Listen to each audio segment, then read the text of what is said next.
So hey guys, welcome back to my another mini vlog. আজি কেকৰ design এটা আপোনালোকৰ আগত দেখাব লৈছো আৰু এটো কেক অৰ্ডাৰ দিছিলে মোৰ লগৰ এজনীয়ে তেওঁলোকে কাস্টমাইজ কৰিছিল বাট কিছু চেঞ্জেছ হৈছে কাস্টমাইজ কৰিছিল যদিও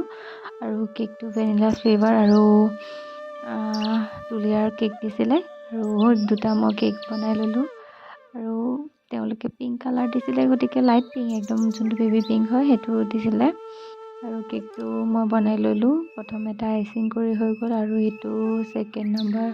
কেকটো যোনটো ওপৰত দিম হেতু লেয়াৰৰ আইচিং কৰি আছো আৰু আইচিং কিনি কৰি মোৰ অলমোস্ট হৈছে মই ইয়াত ব্লুবেৰী কাষ্ট ইউজ কৰিছো আৰু কেকটো অলমোস্ট হৈ গৈছে হে আৰু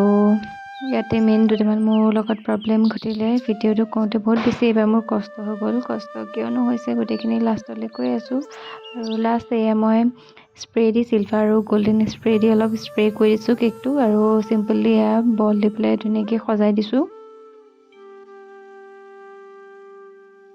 আৰু এটো হল কেকৰ ফাইনেল লুক এতিয়া আহিছো মেইন প্ৰবলেমটো কথা মই ভিডিও কৰোঁতে যোনটো ৰিং লাইট একচুয়ালি ইউজ কৰা হয়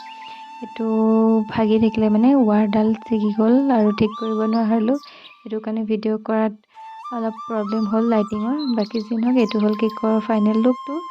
তেন্তে আজিলে ইমানেই আছিলে ভিডিওটো চাই কেনে পালে জনাব তেন্তে আহিছো আজিলে বাই